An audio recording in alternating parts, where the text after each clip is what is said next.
further west at 33 or 34 Celsius. It will be hotter compared with previous heat waves, and for Scotland and Northern Ireland, the potential for 29, 30 Celsius, even 31 or 32 for parts of northern Scotland. It's remarkably hot for these locations. It then changes into next week, further showers to come and a drop in temperatures. There will be a light breeze in the morning, leading to a warm front. Boxed heat pumps, sponsors of weather on GB News.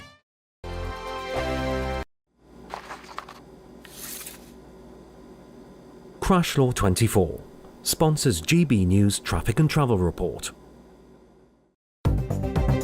Good evening. This is the latest AI travel news from GBnews.com. The M74 southbound at junction 13 is restricted due to a collision. Exercise caution. There's northbound congestion on the A4232 from the A48 interchange to the M4 at Capel Lanhill turn. The M62 eastbound entry slip at junction 36 in East Riding of Yorkshire is closed after an accident. In Wigan, a lane is closed on the M6 northbound between junctions 26 and 27, causing significant delays. The A50 eastbound between the A515 Sudbury and the A511 in Derbyshire causes 10-minute delays. For more travel news, go to gbnews.com. Crash Law 24 sponsors GB News Traffic and Travel Report. Imagine having an extra £1,000 to spend each week for an entire year. £54,321 in tax-free cash could be yours. Cash to spend however you like. £54,321 in cash could be landing in your bank account this year. For another chance to win £54,321 cash, text cash to 63225. One entry costs £2.50 plus one standard network rate message, or text bonus to 63225. 5 entries cost £5 plus one standard network rate message. Go to gbnews.com/win. Entries start at £2.50. Call 0903 686 3232. Calls cost £2.50 plus your network access charge. Or post your name and number to GB14 PO Box 8690 Derby DE1 9TT. UK only. Entrance must be 18 or over. Lines close at 4 p.m. on the 1st of August. Please check the closing time if listening or watching on demand. Join me, Nana Akwe, for an informative, interactive news programme with a difference. It's fun.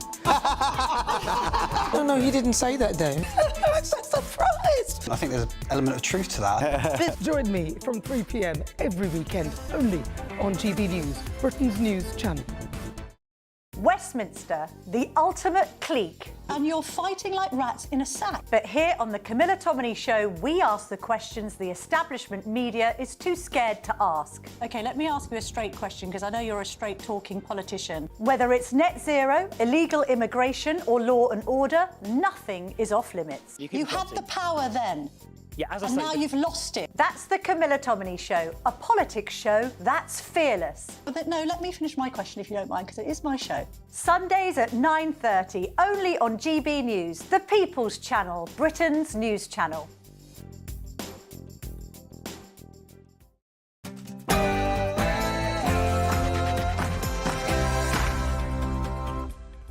Well, hello there and happy Friday to you. It's 6 o'clock. I'm Michelle Dewberry and this is Dewbs & Co. Back in 2022, the Shadow Chancellor Rachel Reeves demanded an emergency budget after a 0.1% drop in GDP. Today, ladies and gents, figures show another 0.1% drop in GDP. So question for you, what should our Chancellor Rachel Reeves do now? And get this, the largest union affiliated with the Labour Party has today said they are looking at potentially disaffiliating with them, and they've also suspended Angela Rayner to boot. Awkward. So let me ask you, are the Labour Party still the party for the workers? And subsidised civic restaurants, cheap meals en masse, funded by taxpayers. Is that what this country needs? They're being trialled now. And the BMA, of course, say that their pay restoration demands to 2008 are non-negotiable. Wes Streeting says he might look at reducing their pensions to increase their pay. What do you think to that? And speaking about medical assistants, GPs will be able to prescribe gym memberships and work coaches going forward. I mean, I don't mean to laugh. You tell me, is this a good idea or not?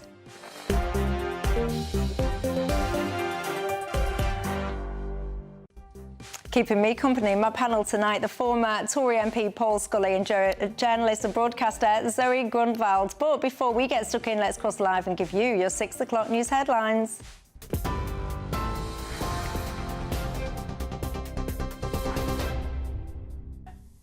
Very good evening. It's just gone 6 o'clock. These are your latest headlines. Now, we start with some breaking news this evening as we're hearing reports that the former Metropolitan Police Commissioner, Lord Ian Blair, has died at the age of 72.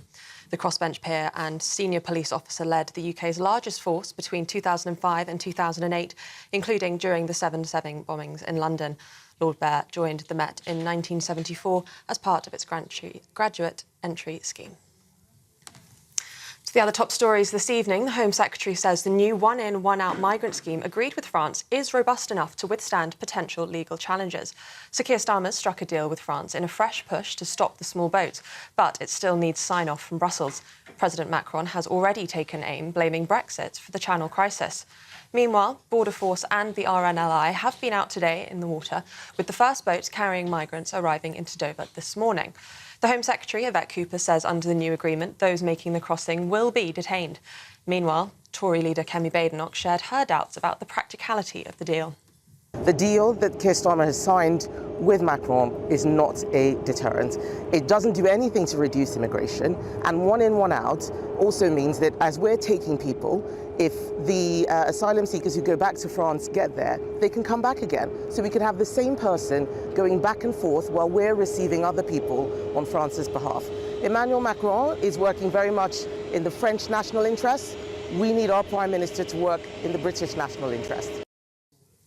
Now, the UK economy shrank unexpectedly in May, down 0.1%, according to the Office for National Statistics. That's marking the second month of contraction and surprising analysts who had forecast modest growth. The government has made boosting economic growth a key priority, and Chancellor Rachel Reeves said the latest figures was disappointing.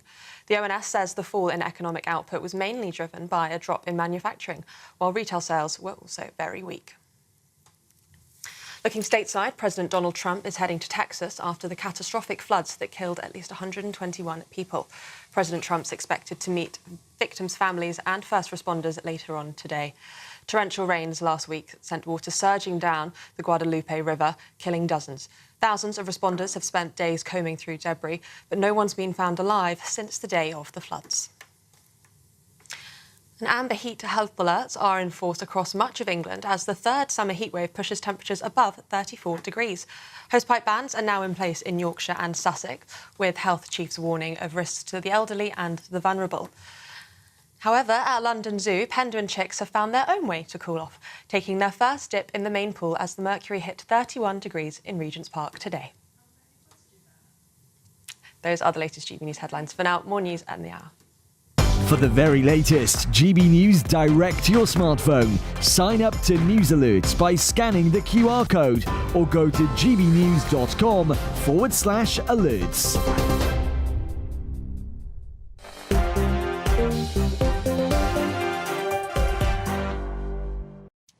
Thank you very much for that, and hello, happy Friday to each and every single one of you. A heat wave warning, hosepipe bans. Tell me this, are you one of those people that would grass on your next door neighbour if he was having a cheeky little water? Would you be shopping him? And who do you even shop these people to? I've never really understood how that works. Anyway, get in touch. Tell me all your thoughts tonight. Alongside me, I've got to my panel the former Conservative MP Paul Scully, and alongside him I've got the journalist and broadcaster Zoe Grunwald. Would you shop your neighbour for using a hosepipe? No. Would you? No, not at all. Not at all. I think it's, we pay enough for water. Yeah. And so I think that's fair. Yeah. Unless it's really, unless it's been like that for 3 months or something like that. I would shop my neighbour. Would you? I can't stand the guy, and he knows it as well. If he's watching it, he knows it. In fact, when I get home tonight, I might get my binoculars out. I might set up some kind of night vision camera or something just to keep a beady eye to see what he's doing. Anyway, look, we've got a lot that we need to discuss tonight, ladies and gents. Join us in all the usual ways tonight. You can email me, gbviews@gbnews.com. You can go to the website, gbnews.com/yoursay. Of course, you can tweet or you can X me. But look, some really, we talk about a lot of dark, horrible things on the news. That is just the nature of the beast, unfortunately. And we, of course, all know the horrific situation that happened in Southport. But I just wanted to take a moment because we do criticise law and order a lot, don't we, in the society. But actually, 3 police officers have just been voted Britain's bravest officers after confronting the absolute creature, the Southport killer. I don't want to name this guy. I can't even stand seeing that guy's face, hearing his name, a cowardly piece of so-and-so. Anyway, the trio from Merseyside, of course, went in. We all know the scenes that they will have been faced with. I can't even imagine how you even get over that. Let's hear from them, shall we? There was maybe 20, 25 adults, and all of them were looking at me, and all of them had this look of terror and fear. I couldn't look myself in the mirror if I'd have turned the other way and not done anything. I ran in for the safety of my fellow officers. Got to the door, that was partially smashed. Greg was stood there, 1 foot in, 1 foot out, large puddle of blood on the floor outside the door, and he just looked at me for 1 second and said, "Are you ready?" And that was it. There was no conversation, there was nothing else going on. He said, "Are you ready?" And I said, "Yeah, let's go." Me and Greg formed a solid wall with our shoulders walking up the stairs so he couldn't get past us. Credit to those guys. And I've got to say as well, although the police do often get a kicking, I've got so much respect for frontline officers because they don't know what they've been sent in to face on a daily basis. So many of those men and women, they've got their own families, they've got children back at home. They all want to just go to work, keep people as safe as they can and return home to their loved ones. And very sadly, of course, many of them don't. So credit not just to those officers, but actually more broadly to our frontline men and women. We do very much appreciate you, so thank you.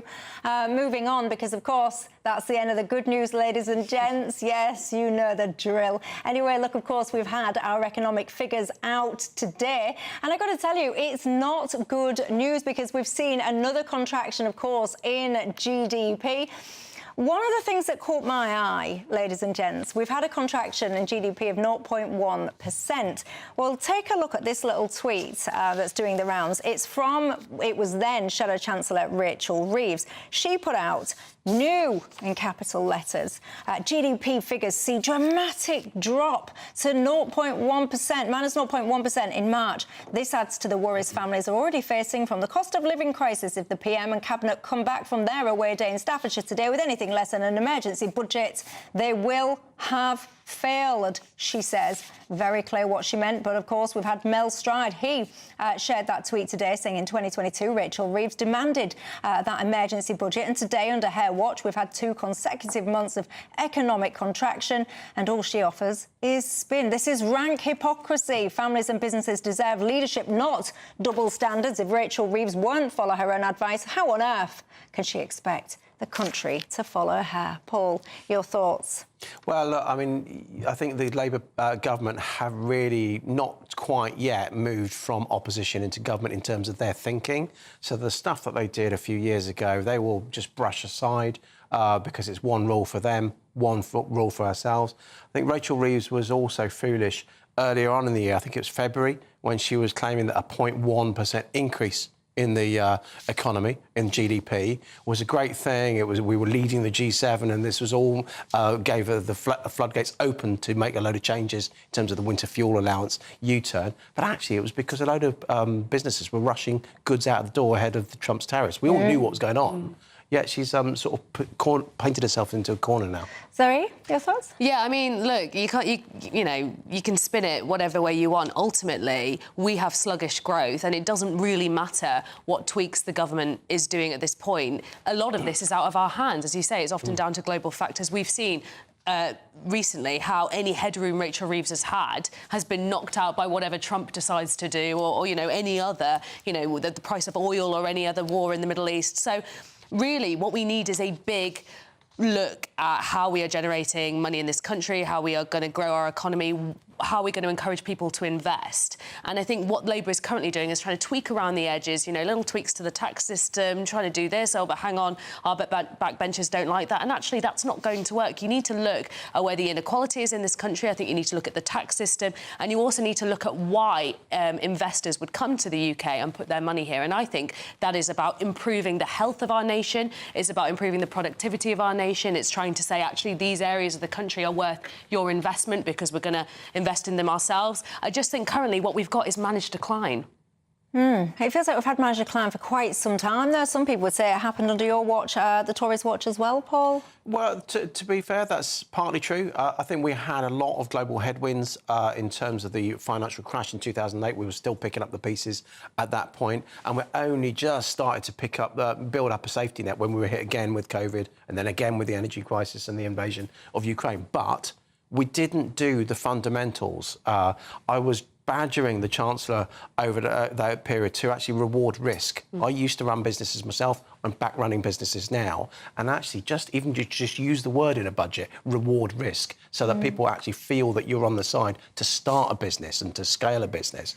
But we didn't do nearly enough of that. Go on. I was just going to say, to be fair to the government, I mean, they have their new infrastructure, 10-year infrastructure plan, which includes trying to make the environment for investors a bit more encouraging. So they've got the National Wealth Fund, and they want to help encourage SMEs to have money lent to them because they'll be backed by the government. Those are encouraging things, but again, they feel like tweaks to a system that is fundamentally broken. It's how you do it. I used to oversee the British Business Bank, and we had the start-up loans and these kind of things. So we were doing that. We were saying the same thing. It's what do you actually do that people can see and touch.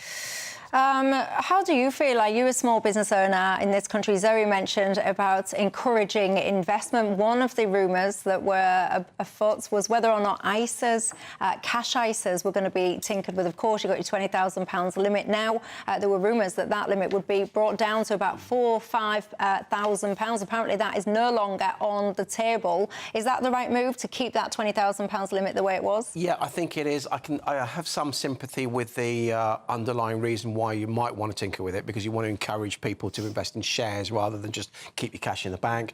And there was a move about consolidating local authority pensions and giving pensions more freedom to invest in equity. Problem is, there's much more fundamental reasons why people aren't investing in the UK at the moment, not least the stuff that we were trying to change with the Mansion House reforms, the LSE itself and the kind of reporting requirements, that you just don't have the same stuff in New York or NASDAQ or the NYSE or in other countries. And we just talked as well in terms of work and all the rest of it, entrepreneurialism. One of the things that caught my eye is Labour. They've always traditionally been known as the party of the workers. So it caught my eye today that actually Unite, one of the Labour Party's, if not actually the biggest one of the Labour Party's affiliated unions, have now kind of passed this motion suspending Angela Rayner, although she says she already kind of paused her membership herself some time ago. And also they're saying that they're going to look whether or not they want to continue being affiliated with the Labour Party. Your thoughts on that? Yeah, it's interesting. So, yeah, obviously there was suggestions that actually Angela Rayner had already distanced herself from Unite. And it isn't uncommon. Unite is one of those unions that, although it does donate to the Labour Party, and though it hasn't always, it's been more of a critical friend than, say, other unions. You know, it has tended to be more on the left flank of the Labour Party, which is why Angela Rayner was always seen as the kind of union whisperer, because she's obviously of the soft left. But, you know, this is the problem for Labour with being in power. You have to juggle the interests of the unions with the interests of everything else you're dealing with. And that sometimes means you are going to be at loggerheads. We've seen it with Wes Streeting and the BMA, right? This happens. I don't think it's the end of that relationship. I think this is what unions do. They come from a position of strong talking, and then hopefully they find a resolution. But, yeah, I mean, it's difficult for Angela because she is supposed to be the person who keeps the unions on side. And when that ire is directed at her, you know, it raises questions about whether Labour is keeping the unions happy. And they do, you know, they are a big part of Labour's funding. And it's always interesting. I think Labour are finding out the hard way that actually it's easy, isn't it, to sit in opposition and chanting about what you would do and all the rest of it. It's very, very, I imagine, a very different kettle of fish once you're the one then that's on the hook to actually make the difference and implement your things. What do you think about Unite? Yeah, absolutely. And it is. I mean, I think they are finding it hard to govern. They're finding hard to not only pull the levers of power, but find out where those levers actually exist in government. And most governments do that, but of course, they've just lost all their experience because they've been out for so long and they've just been tinkering around in opposition. But it's interesting that Angela Rayner is saying that she's paused or whatever her membership herself, having taken a 10 grand donation just last year for her election campaign from Unite. It's interesting, though, that the more firebrand unions, if the Corbyn/Sultana party gets off the ground, that gives them another option to which horse to back. And so there's not this binary relationship with the left-wing unions and Labour. If that gets off the ground, they actually have a choice. Funny enough, free market. Well, there you go. Ian, he's got in touch and said, Michelle, you're asking whether or not Labour is still the party of the workers. Ian says, to me, it feels like it's not the party of anyone other than its own clique of North London millionaires. Oh, you're a harsh man, Ian. Does anyone else agree with him? At home, get in touch and join the conversation in all the usual ways. State-funded restaurants. Is that what we need in this country? And we just mentioned then the BMA. I also want to talk about doctors. Is slashing their pensions and putting it in their pay instead potentially one strategy for fixing this upcoming strike action? I'll see you in 2.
This is our country, and we think it's amazing. From high tea to the high street, we love it all. Even the rain, we like that too. There's nowhere else we'd rather be. That's why we're here to be the fearless champion of Britain, its voices and its values. Because we are GB News, the People's Channel, Britain's news channel. Westminster's full of talk, but out here, it's the real world. Am I allowed to talk now? No, that's it. This is where it matters, real people and real lives. That's what politics is all about. In fact, has Trump made a good start? No. Straight answers, no spin, and just a couple of pints. How many fingers have I ever got up? About 10. So join me for Lee Anderson's Real World every Friday at 7 p.m, only on GB News. The People's Channel, Britain's news channel. You want to know what's really going on in the corridors of power? Labour don't know what to do with you half the time, and that makes you quite lethal in the chamber. Get behind the headlines with Chopper's Political Podcast. Join me, Christopher Hope, as I sit down with the great and the good of British politics. We'll see where this ruling takes us. These are the stories shaping our nation. Chopper's Political Podcast, available now on all platforms. Listen in and stay ahead.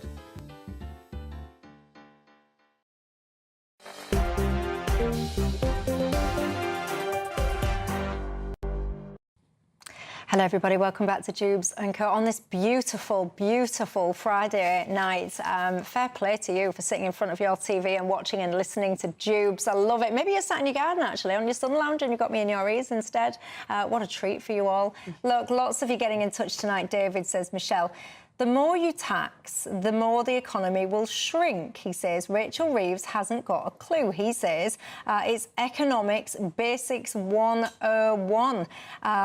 John, you've got in touch and said there's not one cabinet minister that is currently doing their job properly. And if this was the other way, what you're suggesting, I think, is if this was the Tories in power doing some of this stuff, the Labour Party would be sitting there calling for resignations left, right and centre.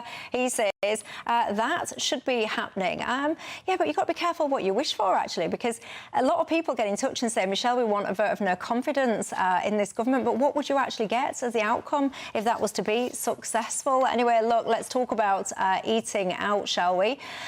Did you know civic restaurants, civic subsidised restaurants, they used to be a thing, of course, in this country, and many people are now saying that we need to have them back. So state-funded restaurants where, get this, ladies and gents, you could eat a meal for as little as £3. Trials will be taking place on this as we speak. Zoe, is this the future? Is this what we need in this country? I think it's an interesting proposal. When I first heard about it, I thought, well, who wants that? But actually, reading about it, you know, I think there's a couple of things going on here. The first is this kind of push to improve communities and have more of these kind of community assets, I believe. But the second is also exploring the best ways to get people to eat food with high nutritional value again, so healthy food. And targeting the poor households who struggle to actually access this nutritious food. So I think it's worth a trial. You know, it's 1.5 million of taxpayer funding. Sounds like a lot, but it's actually a drop in the ocean, really. And we know we have an unhealthy population. We know we have more and more kids turning up at the NHS with malnutrition, you know, these Victorian diseases that we thought were eradicated and are back now. I don't think it's a bad idea to look at how the nation's eating, how it's consuming its food and try and make them healthier. But I think the devil will be in the detail with this. But I think, you know, it's an interesting plan. Let's see if it works. Yeah, but if you've got a child that's got, you know, that's malnourished, I would say that you're failing as a parent. Why is that the responsibility of other taxpayers? But why should the child suffer if their parent can't provide them with nutritious food? You know, that's where you want the state to step in. Most parents can provide their child. But if they won't, they either burn idle or they choose to prioritise their money on something else. And when you say if they weren't, if you as a parent weren't, and let's just go with that, if you as a parent weren't to provide your child with food to the point where you're literally going to cause your child's health issues, I would argue that in the best interest of that child is probably not to be with that parent. Well, and then you'd have the state step in, which is what is happening here. And actually, I think there needs to be options earlier on to intervene where this, you know, that perhaps if it's a parent who, for whatever reason, maybe they work 2 jobs, maybe they're ill, maybe the child is a carer, then in those circumstances you would like the state to step in and help provide that child with the best possible start in its life. Well, so what does that mean then? So now the child goes out to a restaurant twice a week or whatever? Well, I don't actually know what the detail of the scheme is, but I mean, if they did, I don't think that would be a terrible thing. I mean, you can break the cycle, right, by teaching that child this is what a nutritious meal looks like. Paul? Yeah, I mean, I understand what Zoe's saying, but I mean, like, it feels to me that you are just, you know, going back to the viewer's message earlier on about taxation and where you're putting the tax, Rachel Reeves is putting the tax on. You can't just make everybody dependent on the state. And as I say, as you rightly say, parents have got a role in this. What I would rather see is not just sort of sitting there and having a cheap meal. This feels to me like sort of food banking, but eating in rather than actually giving out the meal in a box or basket. What you're not doing is teaching the parent how to cook a nutrition meal and make it last throughout the week. That's the better nudge, I would have thought, if you're going to invest time so that you're not causing problems later on. But I think the silver lining of this, if government starts running restaurants, even the £3 a meal restaurants, they're going to find out how hard it's been for hospitality sector. I used to be the Minister for Hospitality throughout COVID. And but of course they won't have the luxury of failure because they will always have this cushion from government putting more and more money into it. Yeah, if I owned a pub or a restaurant or whatever, and I was on my knees because of all of the changes and things that had gone on, I would not really be overjoyed when it comes to my business if some state-subsidised restaurant, whatever, popped up literally next door. These 2 trials, by the way, in Nottingham and Dundee. There'll be some people watching this poll that are shouting, hold on a minute, Michelle, everyone's complaining about state-funded restaurants. Why do we have state-subsidised canteens in the House of Parliament, for example? Well, yeah, but you have, to be fair, you have canteens that are subsidised by their employers up and down the country as well. In the House of Parliament... Yeah, but hang on, because their employer is not necessarily the government, is it? Yeah, we're not talking about private business, we're talking about taxpayers. Yeah, but what you've got in mind about the canteens in Parliament, there are 14,000 people working in that estate, right. of which 650 are MPs. So the vast majority of people that eat there, even drink there, actually, are not MPs. Do you think that a £90,000 a year MP should be getting taxpayer-funded, subsidised food? Well, I think what you get... yeah, I know where you're going with this, and to be fair, I am as cynical about politicians as the rest of them, having been one. I'm even more cynical. However... you get these restaurants, they don't pay business rates, for example, because they're in, so it's going to be cheaper, regardless. I'm not sure it's... No, but do you think MPs on £90,000 a year should be getting subsidised food at work? If I could have walked out over the last 9 years, if I could have walked out of Westminster and I had a range of restaurants around me, I'd have probably eaten out most days anyway. Yeah, but you're not answering my question, though. Do you think that you have to have it? I think yes, because you have to have it, because actually you probably had a 20-minute walk to get to the nearest relatively cheap restaurant. Oh, come off it. Yeah, but who goes to work and spends their lunch breaks eating at restaurants? Most people will go grab a meal deal, sandwich or whatever from across the road at a supermarket. Why is this notion that actually at work I need to go to a restaurant for my lunch? Because as an MP, you know, I've been locked down twice. I've had 2 of my colleagues murdered, and with a policeman that was locking me down was just a few yards away getting killed. That's the reality of the job of an MP, unfortunately. Oh, come off it! No, you can't tell me that because your job holds a security risk, and I don't dispute that, by the way, and I certainly don't undermine your colleagues getting murdered. But you can't tell me that because there's a security risk associated with a job, that means that you should get your salmon and creamed potatoes or whatever at a fraction of the actual price. I didn't eat dinners there because I used to go home. I was a London MP anyway, but the people that's there sort of like all day, all week, as I say, Westminster's just an odd place. It's a political area with nothing around it, and everyone's hemmed in for 3, 4 or 5 days a week. Well, do you know what? If I was the Prime Minister, I tell you now, I'd get rid of that subsidy. And when you talk about the not thousands, but hundreds of people at work on the estate, fine, fair enough. Give it to your cleaners, give it to your, your lower paid workers. 90-odd grand a year, and you're telling me that you can't afford your own lunch. I mean, give me a break, ladies and gents. Anyway, you will have strong opinions on that. Get in touch. Tell me your thoughts. Speaking of drinks, I'll subsidise them a drink because Dewberry Tavern opens before the end of the programme. But before I get to that, let's talk about doctors' pay after the break.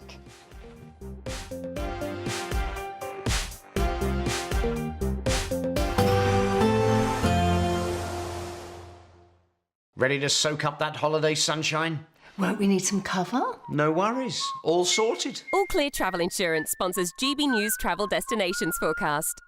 Whilst the UK will experience Mediterranean-like temperatures on Saturday, it's not going to be quite as hot through the Mediterranean as it has been recently. For the Canaries and for Madeira, fairly typical conditions of the time of year. Breezy, partly cloudy, otherwise fine. But we've got this area of thunderstorms developing across northern Spain, the Pyrenees, Andorra, southern France. They could be quite lively. And for Italy, for Greece, sunny spells. Not quite as hot, but it is going to heat up into next week. All Clear Travel Insurance sponsors GB News Travel Destinations Forecast. Hello again and welcome to the latest update from the Met Office for GB News. It's going to be a very warm night out there. Clear skies for most, but temperatures in many places not dropping below the high teens or even low 20s. And with high pressure in charge, we're going to see plenty of sunshine as we start the weekend and even hotter weather to come. Now, we do have an area of low cloud and mist around the North Sea. That's going to just creep inland in some parts of eastern Scotland and eastern England overnight. Otherwise, it's clear skies and temperatures not falling far. 17, 18 Celsius typically, but in some spots, particularly, say, western Scotland, temperatures won't fall below 20 Celsius. So an uncomfortable night for sleeping. And a misty start to the day for eastern parts of Scotland with some low cloud around first thing. But elsewhere across Scotland, it's sunshine from the word go, temperatures rising quickly through the morning. Likewise for Northern Ireland, barely a cloud in the sky. Wales, Western England, seeing plenty of strong sunshine right the way through the morning with those temperatures increasing rapidly. But along that east coast, we do have that low cloud in places. That's going to limit the temperature rise a bit more. during the morning. It will tend to become more restricted to the far east coast around the beaches by the afternoon. But here it's going to be cooler because of this breeze from the North Sea. So not as hot across East Anglia and the southeast compared with the last few heat waves, but inland and widely across central and western England, Wales, parts of Scotland and Northern Ireland, temperatures reaching or exceeding 30 Celsius. Top temperature 34 degrees somewhere in the West Midlands. Now, Sunday is also going to be a hot day, but a couple of differences. A bit more cloud in the sky, chance of an odd shower later, temperatures a couple of degrees down on Saturdays. Then a real change takes place into the start of next week, showery and much cooler.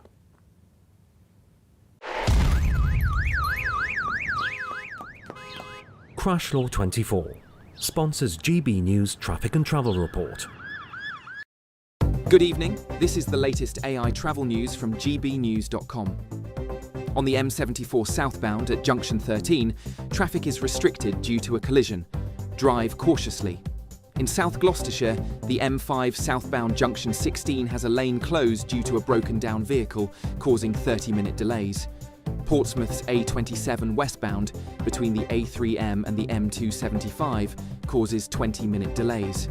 Wigan's M6 northbound between junctions 23 and 27 reports 50-minute congestion.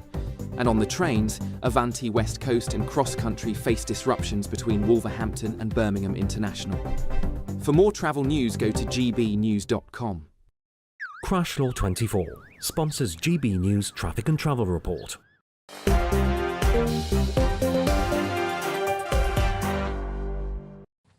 Hello everybody, welcome back to Dewbs & Co on this beautiful Friday night. Ladies and gents, alongside me I've got the former Conservative MP Paul Scully and the journalist and the broadcaster Zoe Grunwald. Welcome back to each and every single one of you. I'm fascinated, what do you think to the state subsidised restaurants? Is that what we need to try and encourage people to be healthier?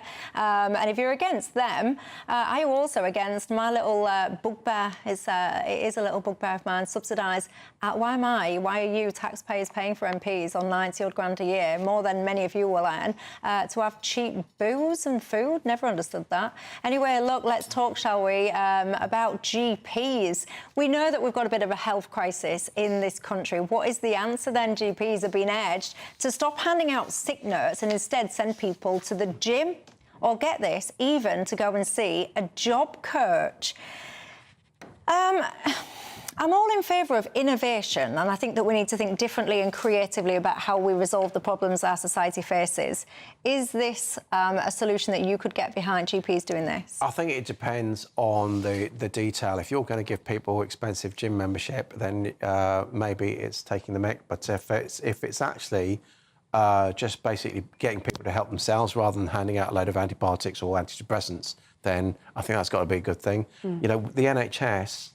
I read somewhere in about 4 or 5 years, the NHS is going to take up, on the current trajectory, something like 50% of all government spending. And that's just totally unsustainable, that trajectory. So we've got to do something first. So let's tell you a bit more about this then. So this is the Work Well primary care scheme. It's going to be trialled across 15 regions. Each region is going to get £100,000. And this broader scheme is worth £64 million, this Work Well.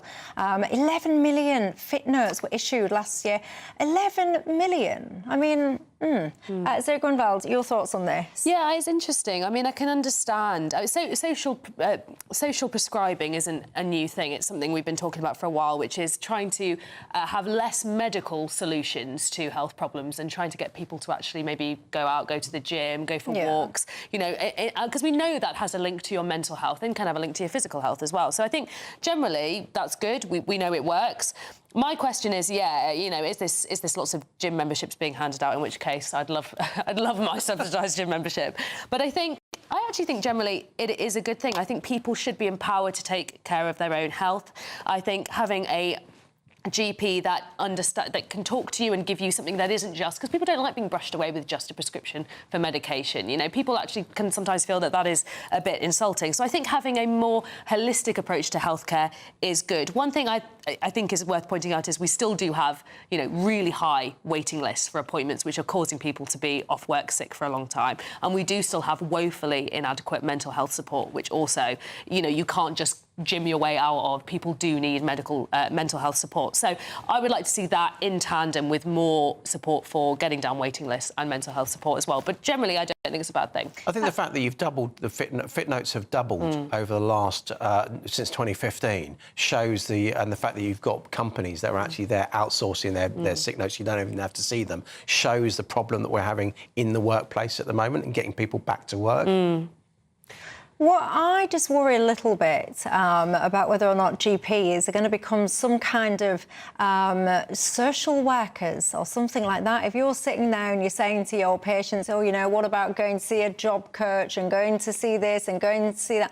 I don't know. If time is of the essence, and anyone that's been to an NHS doctor recently, you'll know you haven't got long. You don't have long whatsoever, do you? You're in. If you've ever been with a couple, if you've waited for months to get an appointment and then you get in there and you think, yes, I've been on hold for God knows how many hours at 8 o'clock in the morning, I finally got through to the receptionist, I've got my appointment, so now you've got your list. I don't think so. They don't have any of that, do they? It's one ailment. So how is this all going to work in terms of timing?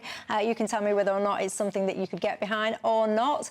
Also, though, speaking about the doctors, we've covered this now at length, haven't we? You all know by now that the junior doctors, now called resident doctors, have, of course, voted to go on strike again. At the moment, it looks like 5 days towards the end of this month. Well, what is the answer to this? I've got to tell you, the BMA feels to me they're becoming more and more militant by the day. They're adamant that they want this pay restoration back to the years of 2008. Fascinating, by the way, that they chose 2008. When you're bored, go and have a look at how much an anomaly 2008 actually was. But anyway, Wes Streeting has now suggested that he might start thinking creatively about how he meets some of these pay demands. Take a listen.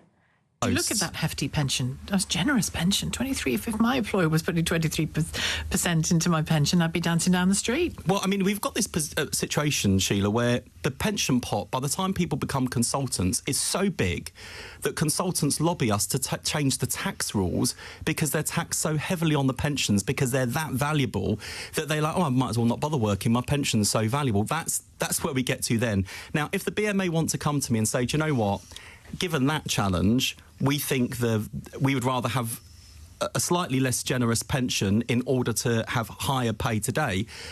You'll talk to those are the sorts of issues you can get into in a discussion. But I've offered to talk, they haven't taken me up, and that's one of many reasons I think it's unreasonable.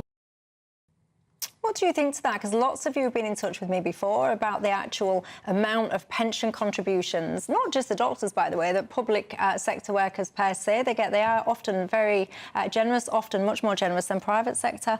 Anyway, Paul, is this a potential solution to this situation? Yeah, I think and it's a big if you're going to get into talking money with the BMA, then the pensions contribution is an obvious place to start because it feels like resident doctors, especially the ones that I've seen in interviews, are taking an incredibly short-term position on this. They're quite young. They've been talking about a pay erosion since 2008. Most of the spokesmen I've seen have only been doctors for the last, maybe 4 or 5 years because they're not that old.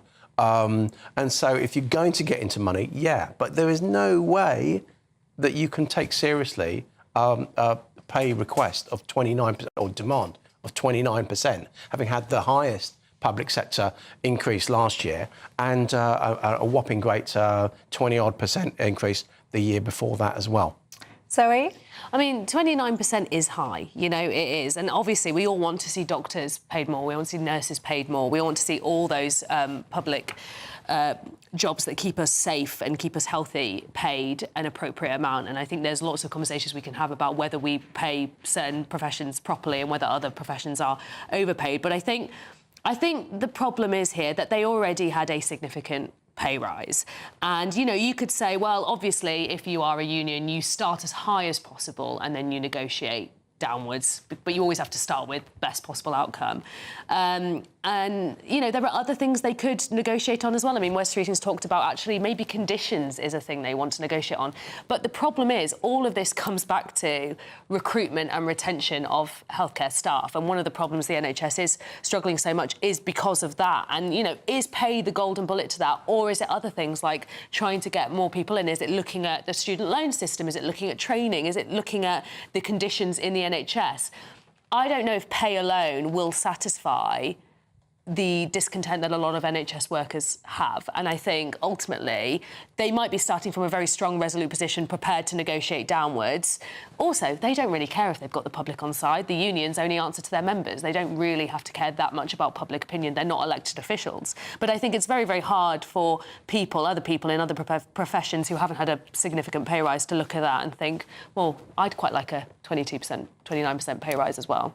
I just don't get the logic of this. And I try really hard. My mum and sister are NHS workers. I try really hard to put myself in the position of supporting the NHS workers, but I cannot fathom the logic of a junior doctor, resident doctor now, to the point that you've just made.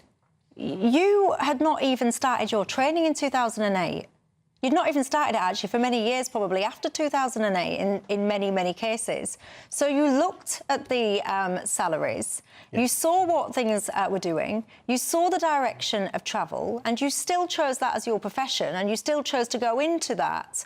And you must have known, going into being a doctor, you're not going to end up as rich as a footballer, because someone got in touch with me the other day, one of my viewers, maybe you're watching again tonight, and said, Michelle, footballers, multi-millionaires, often they earn £1 million or whatever it is in a week or a month's time. So then when you compare that to a doctor, I think, but you can't compare those two. Like, it's apples and pears and then some. And it's a slope that you're learning, and then you become a consultant if you stick with it.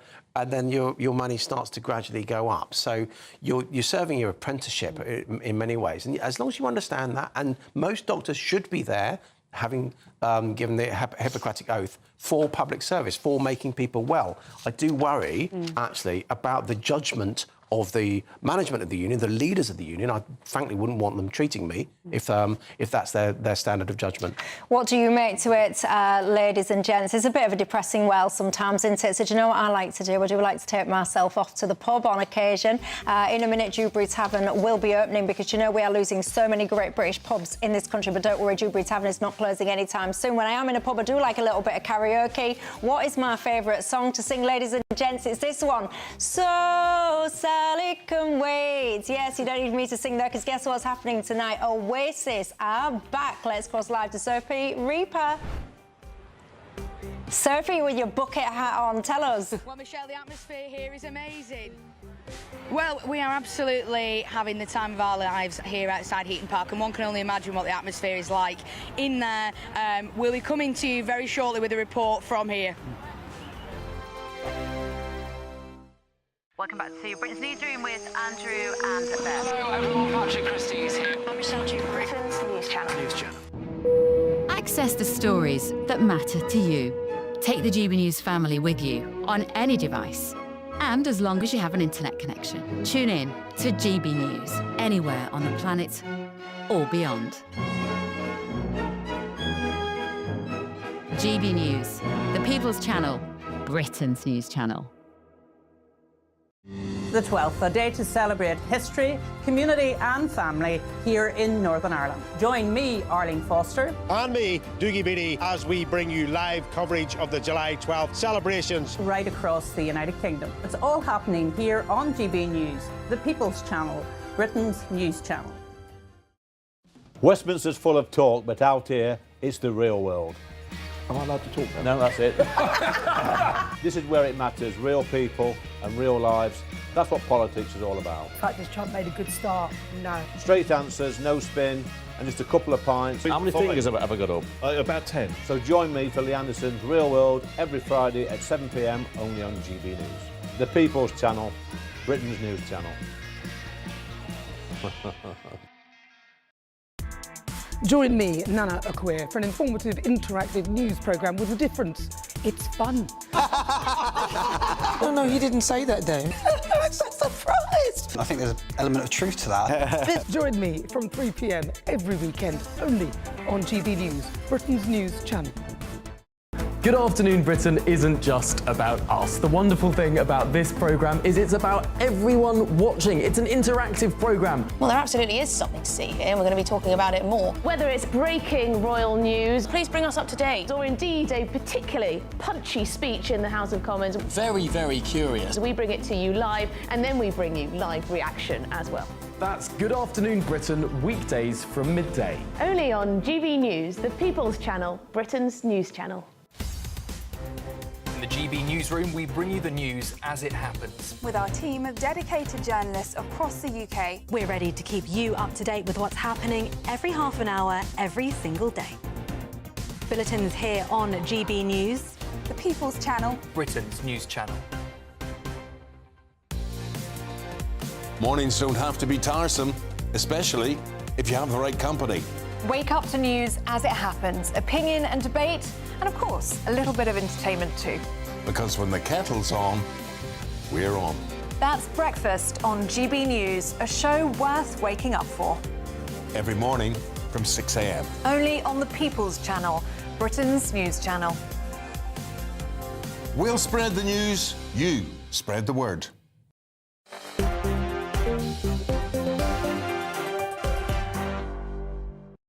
Hello there, welcome back to Dewbs & Co on this beautiful, beautiful Friday night. Alongside me, I've got Paul Scully and Zoe Grunwald. You know what Friday is when I'm in town, everybody. It is, of course, Dewberry Tavern.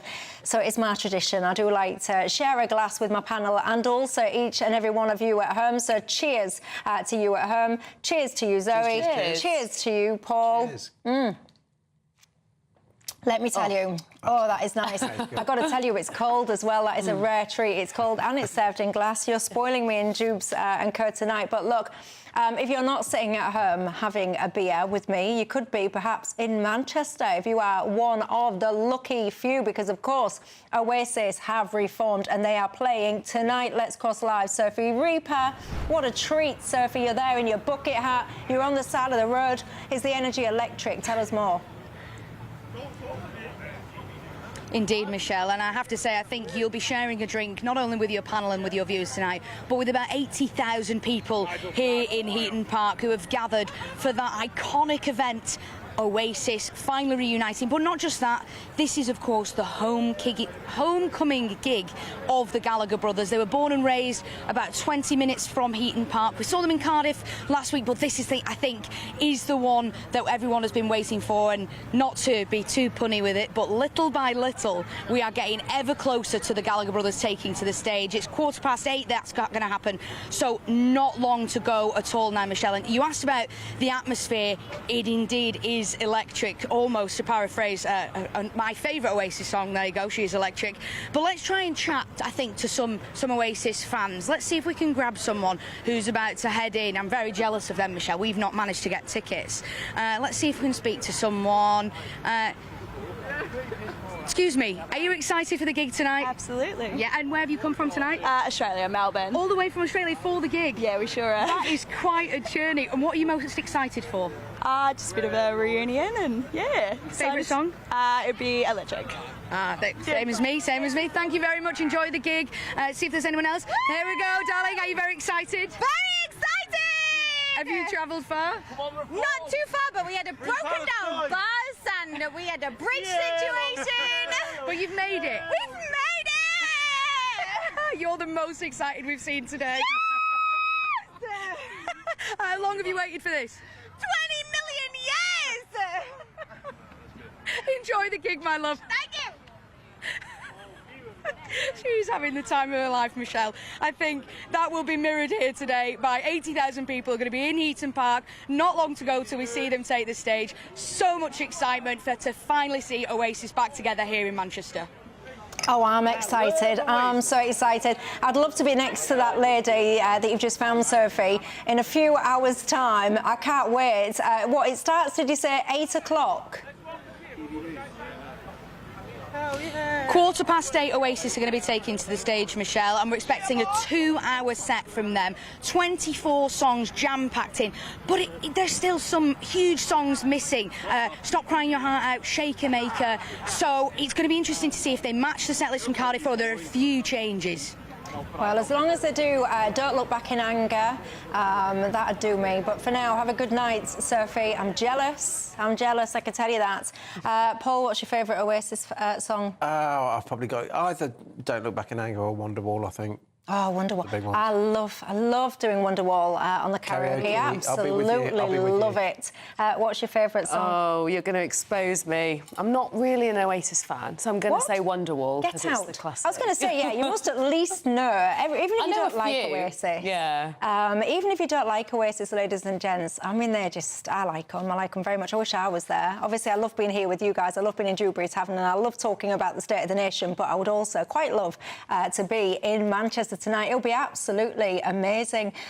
So, yes, if you're there tonight and you're watching me on catch-up, I hope you had a great time. But look, let's talk, shall we, before we go, about pubs. Pubs are closing at a rate of 1 a day. I actually find this pretty tragic, not just for the pub owners, of course, but for the local communities, for people's sense of loneliness and all the rest of it. What's the solution? I think you've got to look at costs, because pubs, when I was hospitality minister, as I say, throughout COVID, spoke to the chief execs of all the pub co's and the brewers on a weekly basis. And even after COVID, they were actually minimising cash burn. They were not, even when they were full, they were not making profits. They were just actually minimising the cash that we're wasting because of the business rates and things like that. They've got a lot of pressure on them.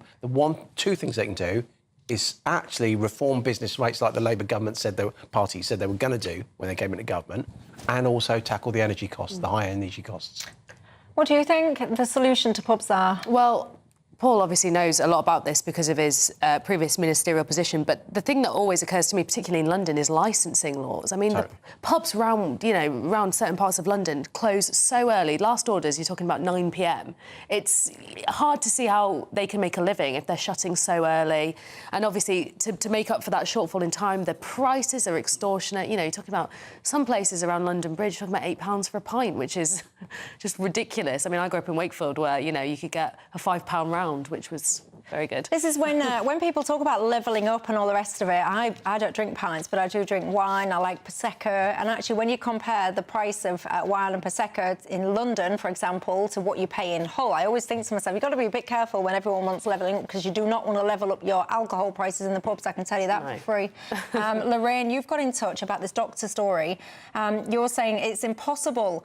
She used to work in a surgery, she's saying, for many, many years. It's impossible for a doctor to do what he has to do in a 10-minute slot as it currently stands. And she's saying if you need to start doing all of this other stuff and being a broader service, you're suggesting that means that the doctor will actually see fewer patients than they did before. Gerald, you've got in touch and said that you think the priorities and the mindset of doctors today is vastly different from days gone by. You're saying that you feel it's an easy decision to make for them now to actually go on strike.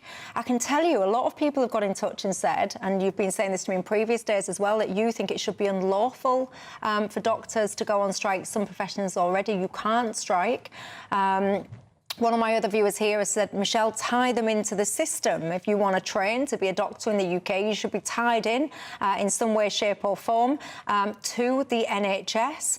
Would you share that you actually have to commit to a period of time, and if you don't, then, I don't know, there's financial penalties or whatever associated with that? As in, if you've had the training, you should have to work in the NHS for a number of years? Yeah. I mean, I actually think that is not a bad shout, but I think we also need to understand that, you know, we now have people coming out of their medical degrees with huge amounts of student debt. Wages are stagnating, living conditions are stagnating. One of my viewers, who goes by the name Pooper Scooper, I like it. You say, Michelle, you don't need free gym memberships. All you need to do is get outside, walk, run and do push-ups. Staying in shape can easily be free, he says. Yeah, that's not a bad shout, actually, because so many people say that they're short of money and all the rest of it, but going out for a walk, if of course you're able, doesn't cost anything at all. Look, time flies. Do you want to have a quick Oasis song before you go? Sing us out? No, but you guys got the Prosecco. You can have Prosecco Supernova. Oh, did you see what he did there? I'm going to take your word for it that is a reference to an Oasis song. Well, look, I'm not going to sing for you. Have a good weekend. I'll see you on Monday night.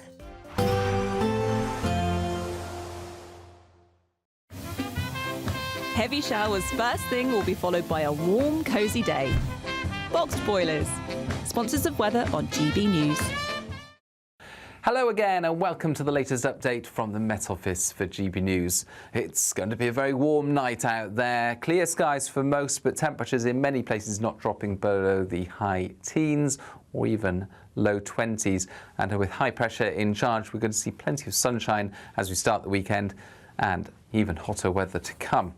Now, we do have an area of low cloud and mist around the North Sea. That's going to just creep inland in some parts of eastern Scotland and eastern England overnight. Otherwise, it's clear skies and temperatures not falling far. 17, 18 Celsius typically, but in some spots, particularly, say, western Scotland, temperatures won't fall below 20 Celsius. So an uncomfortable night for sleeping. And a misty start to the day for eastern parts of Scotland with some low cloud around first thing.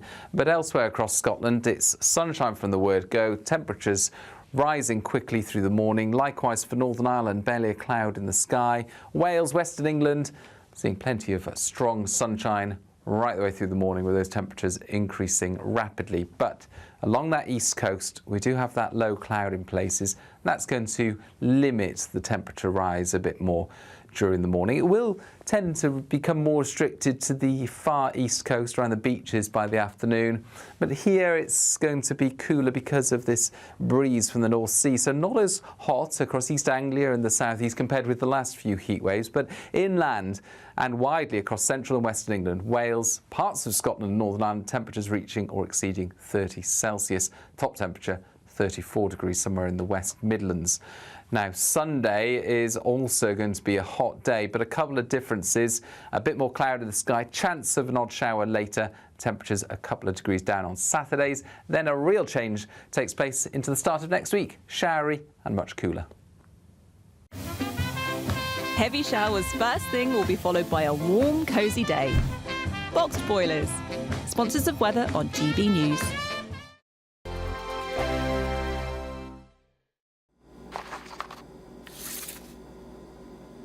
Crash Law 24 sponsors GB News Traffic and Travel Report. Good evening. This is the latest AI travel news from gbnews.com.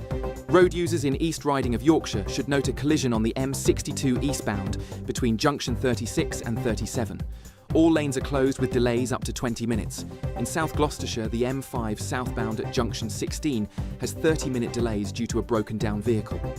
In Suffolk, congestion on the A14 westbound at junction 57 Ipswich East causes a 10-minute delay. The A27 westbound in Portsmouth faces significant slowing between the A3M and the M275. And on the trains, Avanti West Coast and Cross Country report disruptions between Wolverhampton and Birmingham International. For more travel news, go to gbnews.com. Crash Law 24 sponsors GB News Traffic and Travel Report.